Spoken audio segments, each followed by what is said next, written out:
এক মিনিট সময় হবে আল্লাহ রাসূল সাল্লাল্লাহু আলাইহি ওয়াসাল্লামের একটি ছোট্ট হাদিস শোনার জন্য। একবার আম্মাজান হযরতে আয়েশা রাদিয়াল্লাহু তাআলা আনহা আল্লাহ রাসূল সাল্লাল্লাহু আলাইহি ওয়াসাল্লামের দিকে তাকিয়ে বলছে যে, ইয়া রাসূলুল্লাহ, আপনার পূর্ণিমার চাঁদের মতো চেহারায় কালো কালো দাগ কিসের? তখন রাসূলুল্লাহ সাল্লাল্লাহু আলাইহি ওয়াসাল্লাম চুপ হয়ে গেলেন। আম্মাজান যখন আবারও জিজ্ঞেস করলেন যে, ইয়া রাসূলুল্লাহ, আপনার কালো দাগগুলো কি বসন্তের দাগ? তাহলে আপনি আল্লাহ তাআলার কাছে দোয়া করেন যেন তিনি আপনার কালো দাগগুলোকে সরিয়ে দেন।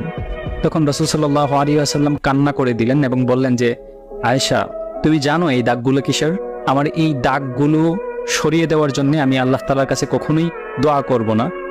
এই দাগগুলি হচ্ছে তাইফের ময়দানে যে ছেলেরা আমাকে পাথর দিয়ে আঘাত করেছিল, সে আঘাতের চিহ্ন।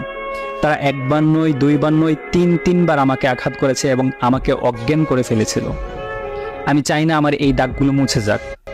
কিয়ামতের ময়দানে যখন আমার সমস্ত উম্মতরা বলতে থাকবে যে, রাসূল আপনি কোথায়, তখন আমি এক একটা কালো দাগের বিনিময়ে আমার হাজার কোটি উম্মতকে আমি জান্নাতে নিয়ে যাব।